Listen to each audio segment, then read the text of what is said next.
Eh, Assalamualaikum warahmatullahi wabarakatuh. Saya Dewi Nurmalasari, NIM 3412301006 dari kelas mesin pagi 3A.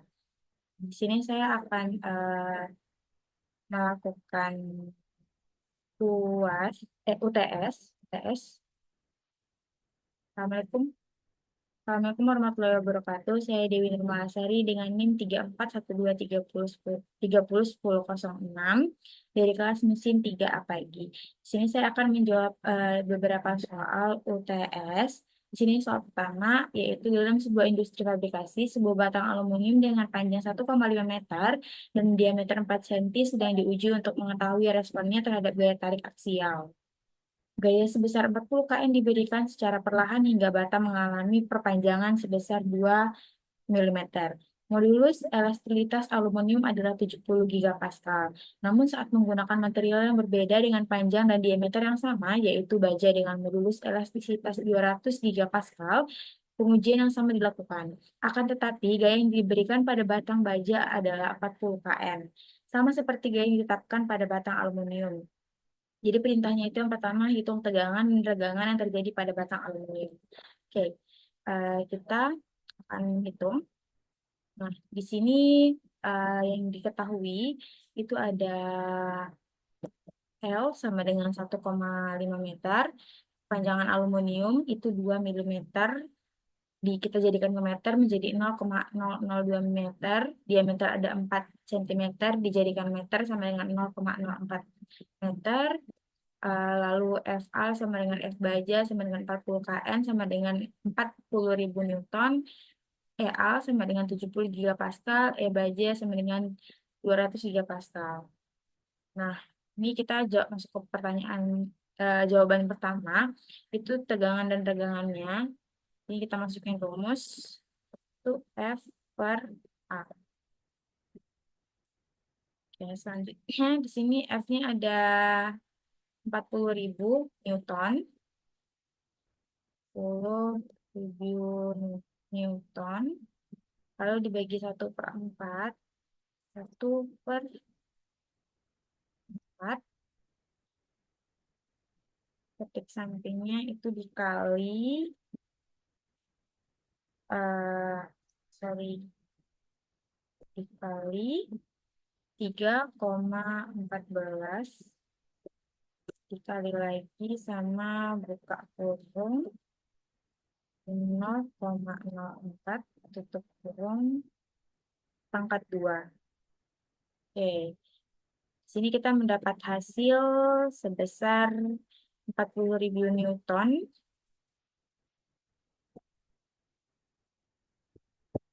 Newton dibagi dengan 0,001256.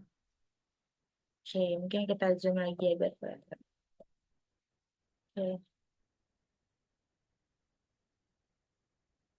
oke, lanjut.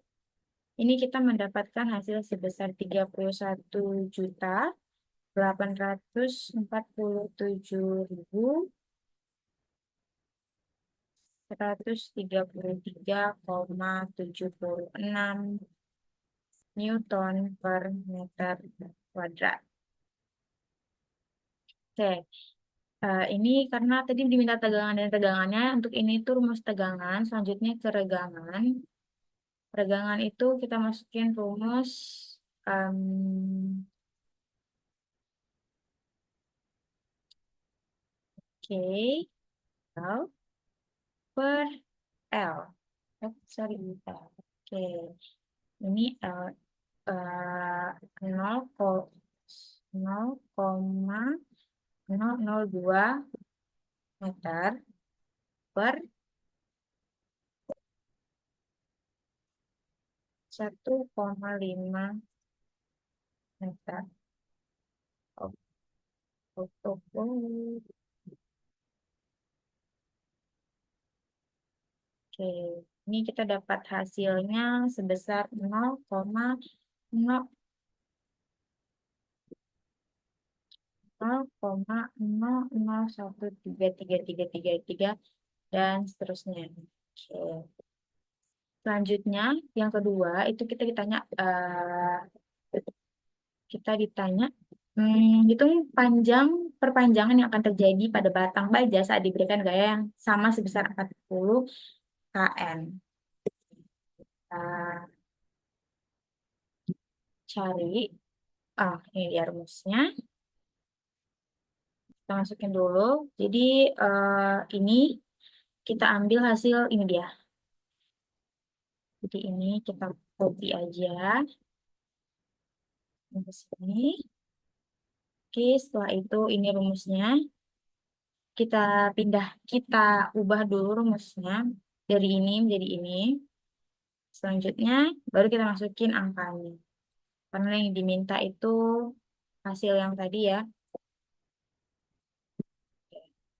Sorry, kita insert dulu. Nah, nah, sip. Dibagi dengan 200 miliar.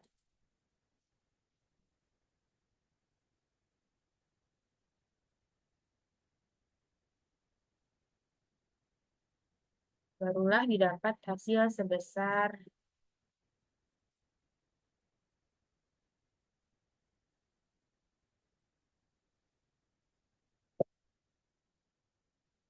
ini kita mendapat hasil sebesar 0,00016.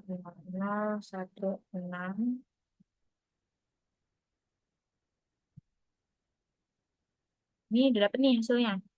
Tapi belum selesai. Kita lanjut lagi ke rumus selanjutnya. Ini kita masukin 0,00 dari hasil yang tadi ini 316 dikali dengan 1,5. Kita dapat hasil 0,00024 meter. Oke. Jadi pertambahan panjang yang dialami oleh em, pertambahan perpanjangan yang akan terjadi pada batang baja saat diberikan gaya yang sama sebesar 400 kN itu didapat hasil sebesar 0,00024 meter. Oke, kita ke pertanyaan selanjutnya. Nah, di sini ada jelaskan bagaimana modulus elastisitas mempengaruhi deformasi material dalam konteks fabrikasi dan aplikasi nyata untuk pemilihan bahan dalam desain struktur. Oke,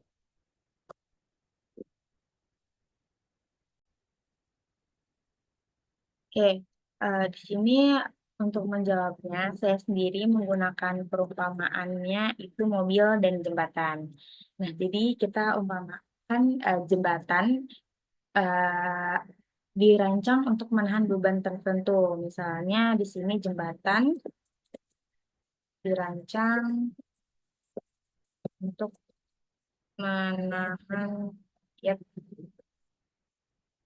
menahan beban sebesar 500 deh kilogram. Nah,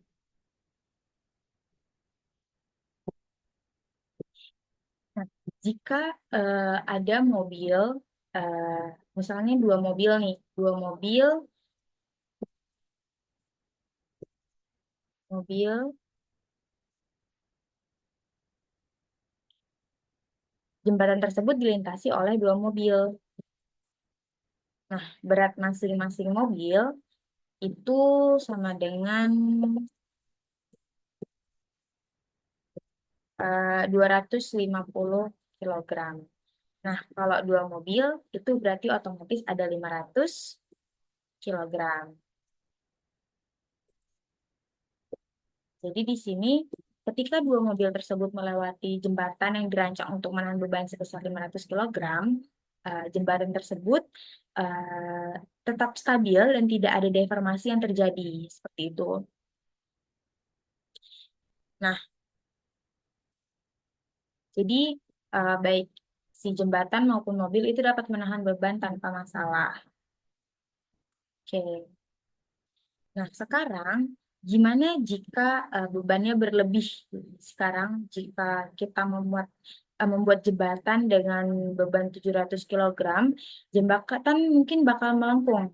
Jadi kalau misalnya beban yang tadinya dirancang untuk jembatan tersebut mampu menahan beban sebesar 500 kilogram, tiba-tiba dilintasi oleh beban sebesar 700 kilogram, jembatan tersebut akan mengalami deformasi, kerusakan, kebengkokan, atau mungkin patah, atau mungkin keretakan melengkung.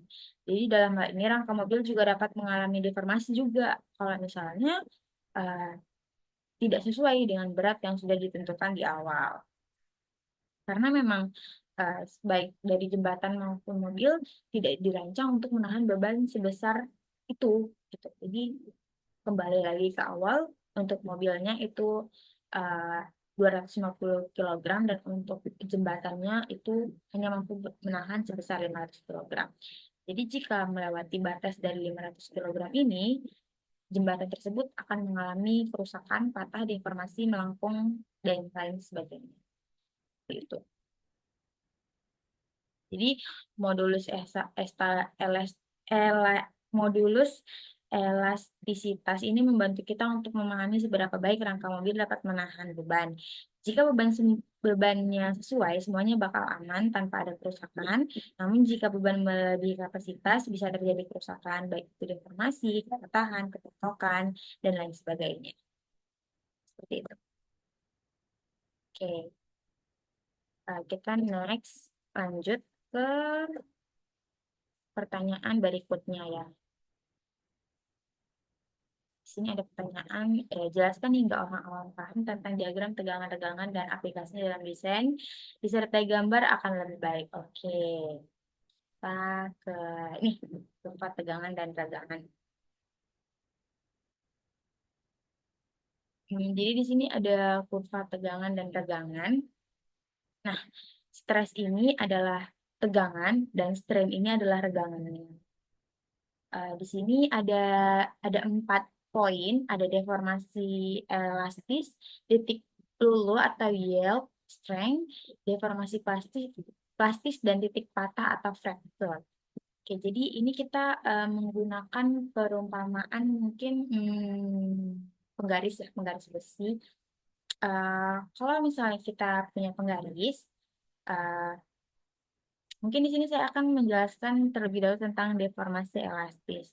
Jadi deformasi elastis ini di mana keadaan di mana ketika benda itu kita beri beban, benda tersebut akan membengkok. Namun jika beban tersebut kita hilangkan bebannya, beban tersebut akan kembali lagi ke bentuk semula.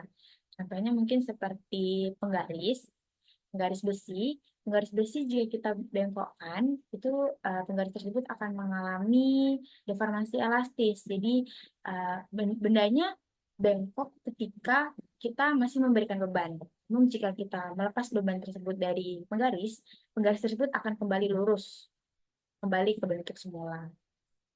Nah, itulah yang disebut dengan elastis region.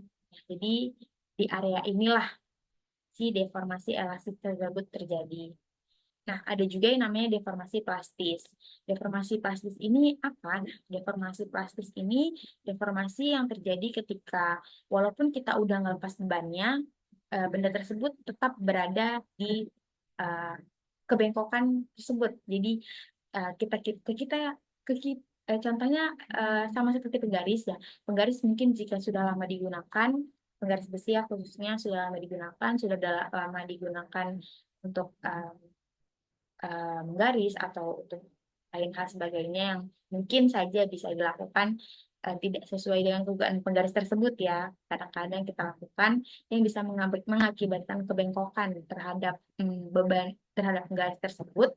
Nah, walaupun kita udah ngelepas bebannya, kita nggak ngasih beban ke penggaris tersebut itu masih bengkok.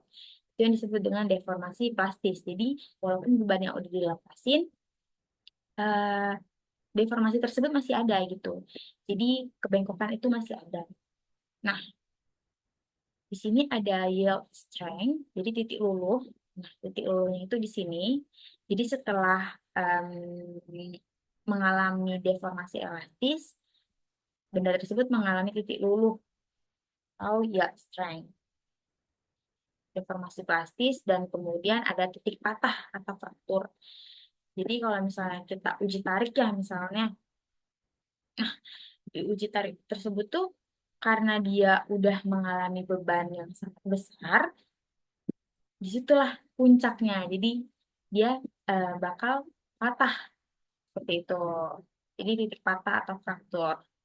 Jadi dia mengalami elastic region dulu, kemudian yield strength, ultimate strength, dan terakhir ada fraktur atau titik patah. Pada saat uji tarik itu bisa dilihat ya, jadi dia memang ada menja mm, pada saat uji tarik itu biasanya terlihat gitu akan ada titik patah. Selanjutnya ini ada meal certificate. Jadi meal certificate itu apa sih? Nah, jadi meal certificate itu adalah sertifikat produk yang dikeluarkan pabrik sebagai bukti bahwa produk tersebut telah melewati proses inspeksi dan uji sesuai standar yang telah ditetapkan. Oke, jadi ini biasanya dikeluarkan oleh pabrik ya sebagai bukti bahwa produk tersebut itu udah melewati inspeksi atau pengujian gitu, bahwa produk tersebut sudah sesuai dengan standar yang sudah ditentuin. Seperti itu. Lanjut, informasi yang ada di dalam meal sheet atau meal sertifikat itu ada jenis dari barang, kemudian ada dimensi seperti panjang, lebar, diameter seperti itu, terus ada jumlah atau quantity, kemudian ada berat barangnya, kemudian ada chemical composition, ada hydrostatic test, height no, yield strength, tensile strength, dan elongation. Oke, nah jadi ini contoh dari milk test, tapi ini yang reportnya. Nah, ini bisa dilihat nih, di sini itu ada, di sini ada dimensinya dalam size milimeter ya. Ada heat no, terus ada surface appreciation, ada shape, bentuknya, ada pieces atau kuantitinya, atau jumlah barangnya tadi, ada weight-nya, kemudian ada ini chemistry-nya, kandungan chemistry-nya. Kemudian ada ini kualitas ya, dimaksud dengan kualitas ada yield strength-nya, kemudian ada mechanical properties-nya seperti tensile strength, terus elongation dan bend test result-nya di sini juga ada dijelasin apakah dia oke atau tidak oke. Oke, kita lanjut ke bawah. Nah, kalau yang tadi reportnya, kalau yang ini meal test sertifikatnya.